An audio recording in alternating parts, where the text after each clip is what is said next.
In just a moment, Suspense with Martha Scott. Hey, it's time for the Autolite radio show, Mom. You better wake your dad up. I know darn well he won't want to miss it. You're right. Hey, Dad. This'll get him.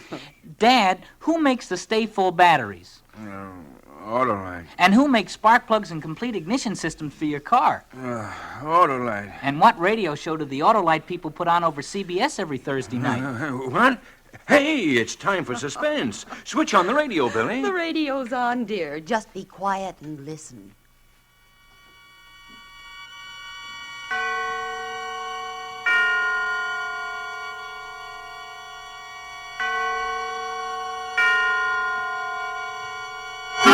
Suspense.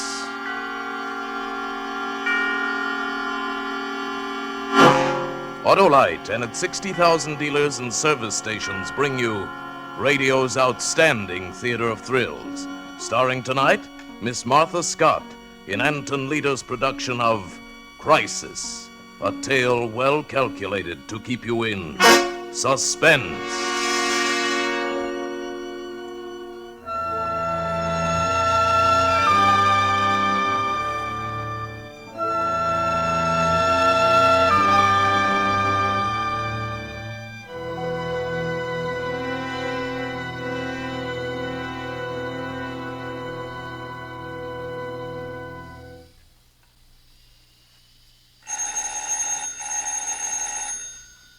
Mrs. Norquist. Mrs. Norquist. It's the doctor, Mrs. Norquist. What? Coming. Oh, I'm sorry, Doctor. I fell asleep. I told you not to. I warned you. I couldn't help it. Let me see the baby.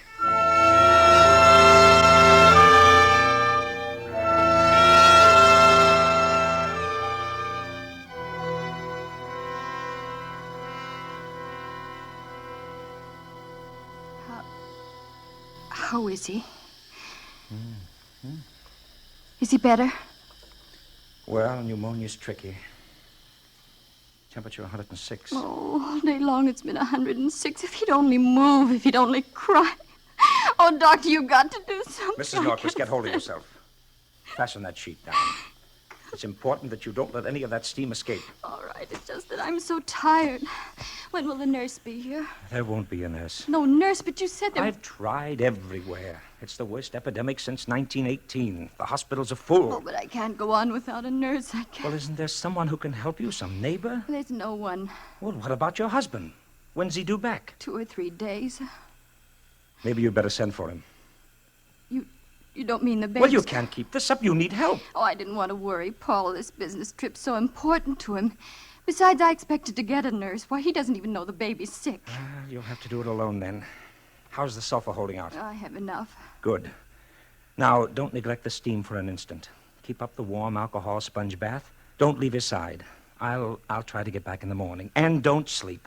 No matter how tired you get, no matter how you scream for it, you must not sleep. Here, take these pills. They'll help you. Thank you, Doctor. Doctor, is little Curt going to make it? Well, that you'll know one way or the other before morning. Oh? Crack that temperature tonight, and he'll pull through. It's the crisis.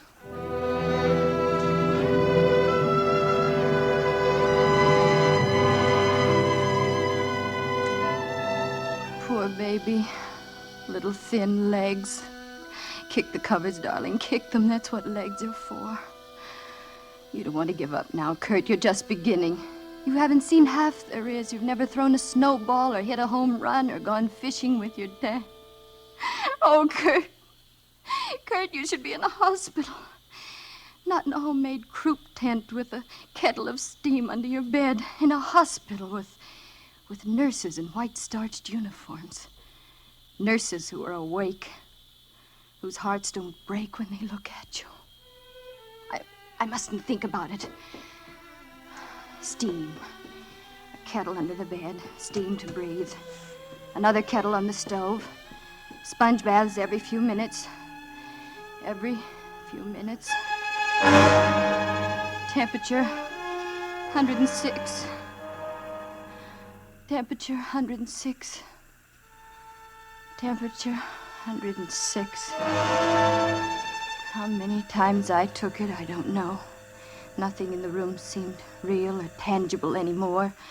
Nothing but the steam. Steam. I watched it, hypnotized. Now it was an eraser on a blackboard removing today's problems. Now it was a windshield wiper pushing aside the rain so I could see ahead of me. The vision slowly cleared. And then I saw it. A light. No, 6 lights. Bright flames, birthday candles, 6 birthday candles on top of a white cake. Happy birthday to you. Happy birthday to you. Happy birthday, little Curt. Happy birthday to you. 6 years old. You're a big boy now, son. I want my present. Oh, mercenary little creature, isn't he, Paul? Okay, Muggy, here it is. Here, son, let me help you. Leave it alone. What? Don't you dare touch it. Oh, now look here, Curt. Please, Paul, it's his birthday. All right. Go ahead, unwrap it. Well, Curt, don't you like it? No. Oh, why, Curt Norquist, how can you say such a thing after your daddy bought you a wonderful fire engine? Why didn't you get me one with 1 seat? Well, what's wrong with 2 seats? When it's got 2 seats, you gotta let some other kid ride with you. But don't you want to share your fun with your little friends? I don't like nobody to have fun but me. Curt, you come back here. Let him go, Paul. Oh, but He's Mary. just a little boy. He'll get over it. Well, I hope so.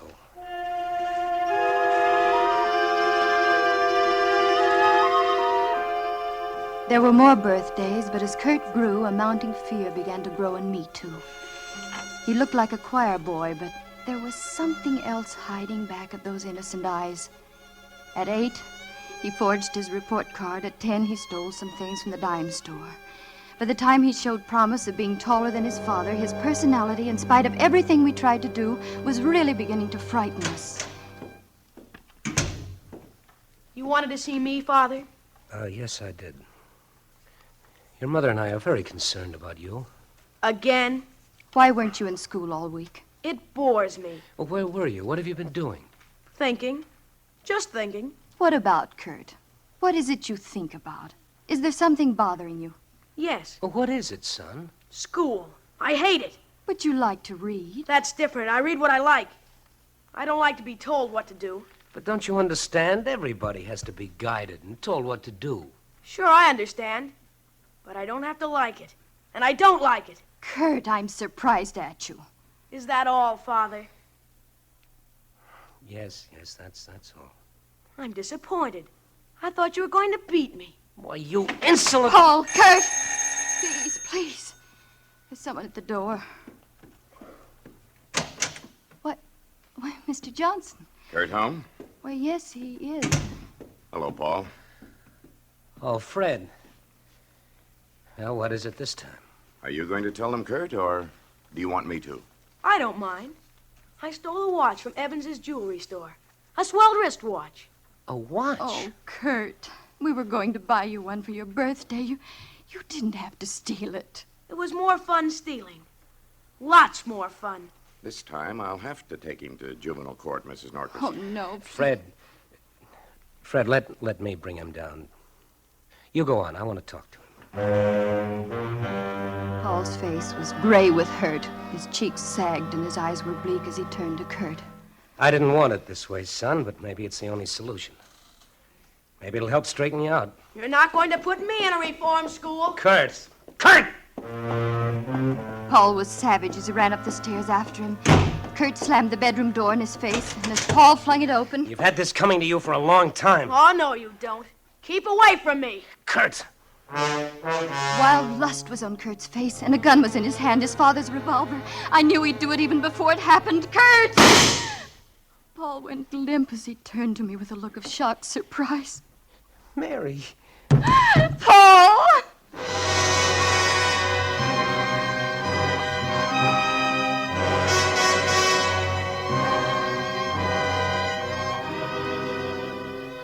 For For Suspense, Autolite is bringing you Miss Martha Scott in radio's outstanding theater of thrills, Suspense.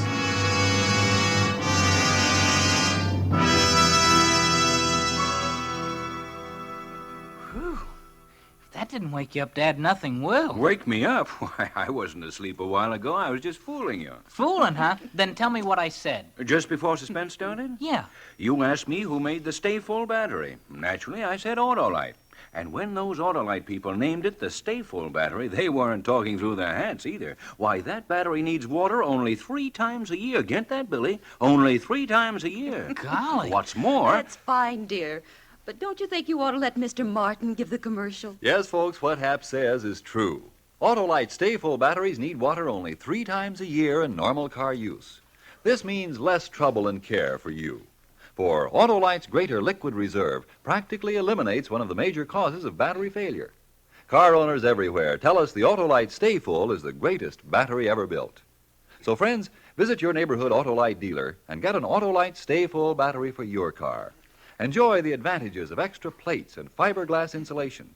It means so much to long battery life. And remember, Autolite Stay Full batteries need water only 3 times a year in normal car use. No doubt about it. Money can't buy a better battery for your car than Autolite. And now, Autolite brings back to our Hollywood soundstage Miss Martha Scott as Mary in Crisis, a tale well calculated to keep you in suspense.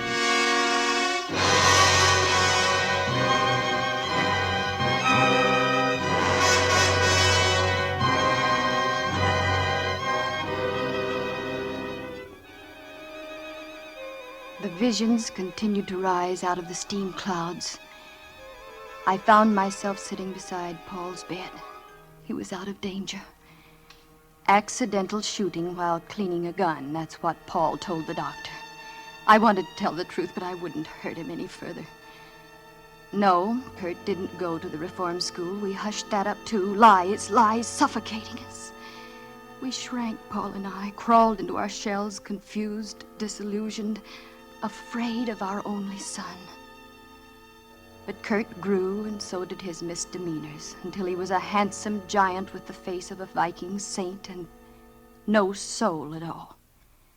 The incident with Elaine McGregor proved that. I was transplanting geraniums on the other side of the hedge. I didn't mean to eavesdrop. What's going to happen to us? I wouldn't know. Doesn't it make any difference to you? Should it? It's easy for you, isn't it? What did you expect? Nothing, really. You're in a class by yourself, Curt. You've got the heart of a tapeworm, but you're not going to eat into me. Very pretty speech. I didn't know you were so valuable. But what does it mean? It means I'm lucky. I can walk out of your life. You can't. You've got to live with yourself. You're rotten, Curt, rotten all the way through. You warp everything you touch. You destroy all the decent things around you. Decent? I despise you. I thought you loved me. Madly. You can't love a snake. You can only be charmed by it. Goodbye, darling. Mother, you can come out from behind there. Curt, how could you? Mother, I knew you were there all the time. I didn't mean that. I mean the way you treated Elaine. Oh, Curt, maybe marriage would be good for you. Come, Mother. First you want me to get a job, any job. Now, you wouldn't want me to get married at my age, would you? I'm just a child. No, Curt, not you. You've never been a child. Everything he did seemed to be aimed at hurting someone, and always it pleased him. And then one day, as suddenly as you turn over a page, Curt was different. He slammed the front door and he was whistling. He was gayer than I'd ever seen him. Hi. Well, what are you so gay about? The proverbial leaf has been turned, and you see before you a hard-working young man. Curt, you've got a job. That's right, Mother. A job. Oh, at the lumberyard. Oh, don't be silly. I'm a banker. A banker? What bank? First National. Mr. Cox was very nice about the whole thing. Your father's bank? Then Paul got you the job. You talk like the old man owns the place. He's just a teller. Then how did you get the job? I talked to Mr. Cox. Curt, what did you tell Mr. Cox? You should have been there, Mother. I melted the old boy's heart. He swallowed the whole thing. Swallowed what? What did you tell Mr. Cox? Don't get melodramatic, Mother. I merely told him that I had to go to work because we needed the money, that I liked the idea of working in a bank. You know, like father, like son. Oh, needed the money? Oh, Curt, you didn't. You didn't humiliate your father that way. But you wanted me to get a job. Curt, ever since you've been old enough to think, you've been bad. You caused your father nothing but heartache. You're aging him, draining all the joy out of his life. And now this crowning humiliation. But I'm warning you, Curt. If you cause your father any more sorrow, if you hurt him just once more, I'll... Kill me? Bravo, Mother. Now let's have the second act. You feast! It was the first time I ever slapped him. But I knew then there would never be any peace for us. That he would go on and on until there was nothing left. No honor, no decency, nothing. But even I didn't suspect the depth of his malignancy until it was too late. Paul was coming up the walk alone. His step was slow, his back was stooped, and his face was lined and tortured. I opened the door for him. Paul, what's wrong? I've been fired. Fired? After 22 years? There was a shortage this morning. $1,000. 1,000? Oh, surely they don't think you took it. You've handled millions of dollars down there and never touched a penny of it. How could... Curt took it, didn't he? Yes. And you took the blame? Not exactly. He's very clever, Mary. He's devilishly clever. He worked hard. He did his work well. I thought... I tried to kid myself anyway that he was outgrowing his badness.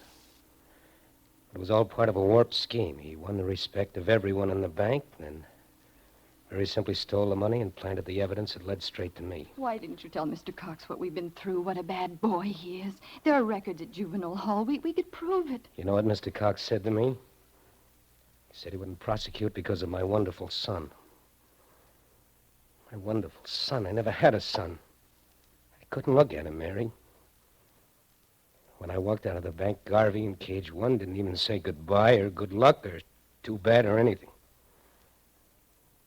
He just got suddenly too busy to look up. He forgot all about the months we lay in the mud together at Taro and the Navy Crosses. We won on the same day.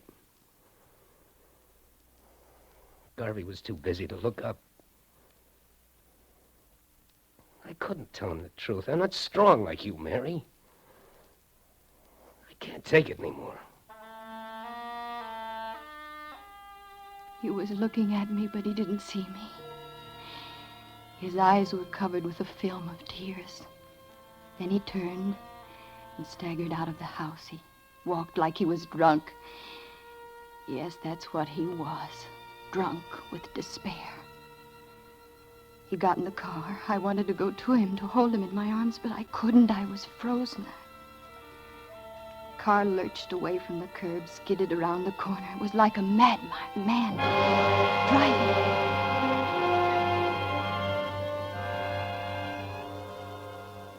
I wasn't surprised when they called me from the hospital. Reckless driving, they said. Accidental death. But I called it something else. I called it murder.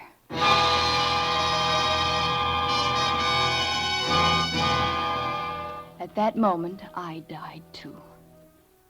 Oh, I went through the motions of living at the cemetery and after. I kept on, not counting the days coming or going, and one day I realized Curt was 25, a man, a handsome, ruthless man. We lived in the same house, but we had nothing to do with each other. Until one November afternoon, I was in the kitchen making an apple pie. It had always been Paul's favorite. Suddenly, the room was throbbing with Paul's presence. Paul! I dropped the knife on the floor and ran up the stairs into my bedroom, mine and Paul's. I was wild out of my mind. I turned about the room, everywhere searching. I needed him terribly. I could feel his presence, and yet it wasn't enough. It had to be something tangible, something I could touch. And then I remembered. The Navy Cross and the Purple Heart, they were his. They were part of him. I pulled out the shirt drawer and threw his shirts on the bed. The Purple Heart was there in its satin-lined box, but the Navy Cross was gone. Oh, Paul. Paul. Paul. Oh.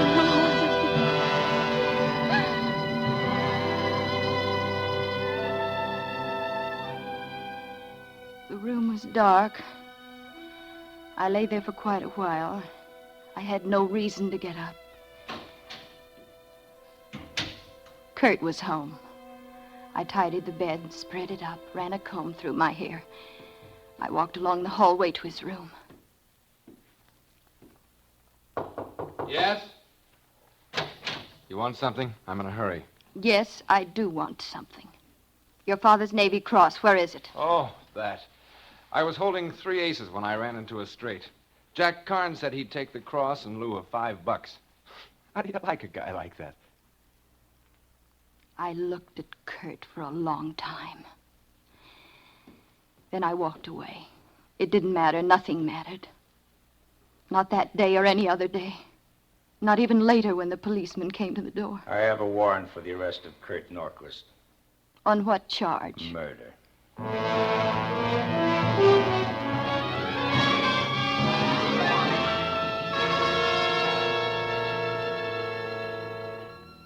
It was a colorful trial.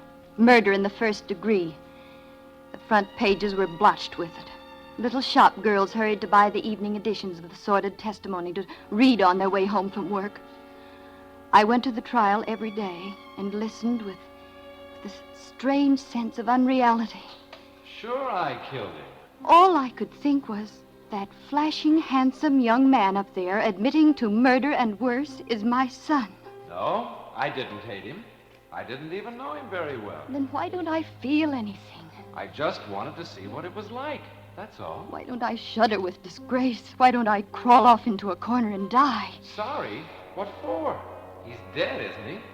The trial went on for days, and Curt was unmoved, insolent, triumphant almost. Even as his wretched soul made ready for the lethal chamber, he was untouched. In there, madam. 5 minutes. Thank you. Well, hello, Mother. Mother? Oh, yes, I am your mother. Huh? Oh, you brought me some cigarettes. Thanks.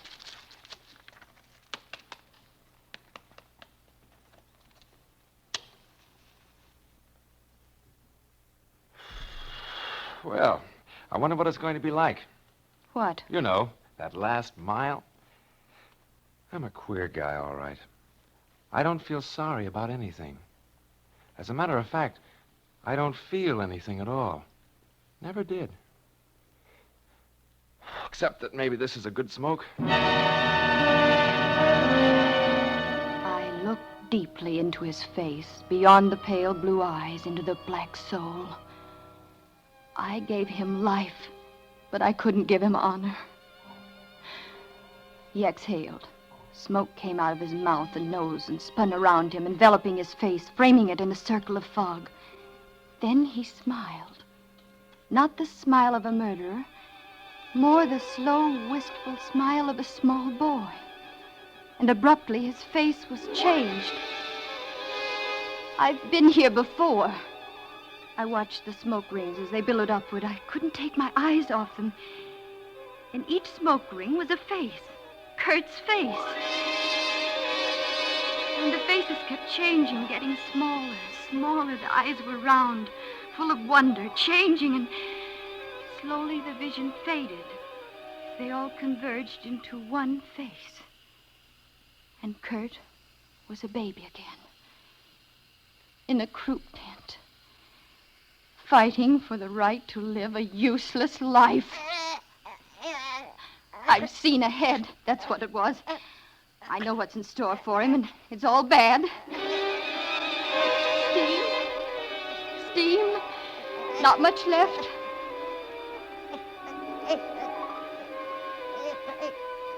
In a moment, there won't be any. Oh, let him go. He'll turn out bad. No good, not worth my tears. It won't be wrong. Let him go. Steam. It's gone. I won't get the kettle.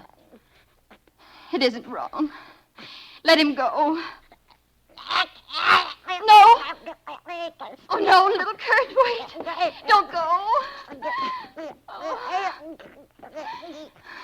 The steam. Kettle. Kettle.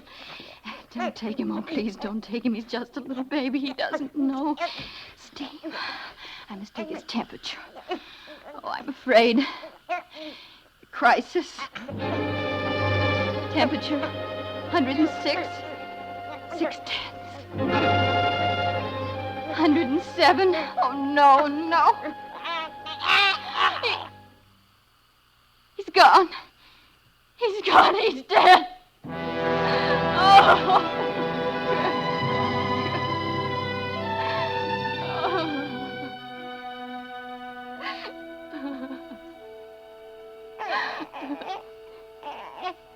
Curt. You're alive. Hold on, baby. Hold tight. It got in my way as I held the thermometer to the light. I brushed them off, and then I looked. The mercury stood at 106, 105, 103. You're going to get well, Curt. Temperature 101. And grow strong and handsome. Temperature 100.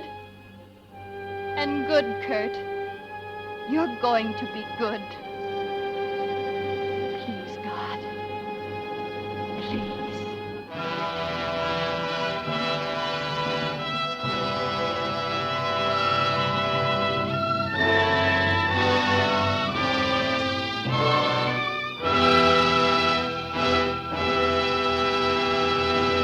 Thank you, Martha Scott, for a splendid performance. Miss Scott will be back in just a moment. Billy, would you mind getting me a glass of water, dear? You ought to install a stay full battery, Why, Mom. Billy. Sure. Then you'd only need to take a drink 3 times a year. Oh, you men. Can't you talk about anything but that Autolite battery? Now, look, honey, if you wanted to go downtown tomorrow morning and the car wouldn't start, you'd be pretty mad, wouldn't you? Why, of course I'd be mad. Sure, so would anybody. That's one reason why we have a stay-full battery in our car. And listen to this. Yes, friends, Autolite Stay Full batteries are designed to save you trouble and care by practically eliminating one of the major causes of battery failure, lack of water. You see, Autolite Stay Full batteries need water only 3 times a year in normal car use. And remember, when it comes to automotive electrical parts, Autolite means batteries. Stay full batteries. Autolite means spark plugs. Ignition-engineered spark plugs. Autolite means ignition systems. The lifeline of your car.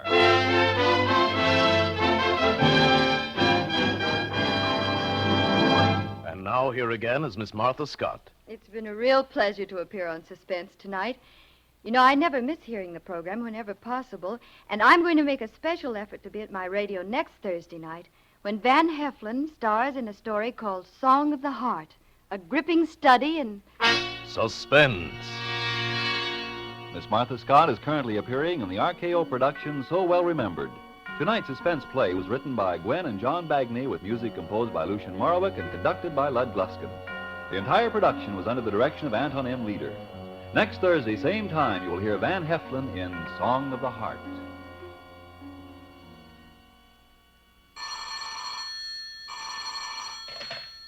This is the Autolite Suspense Show. Drive carefully. Save a life. It may be your own. Good night. Switch to Autolite. This is CBS, the Columbia Broadcasting System.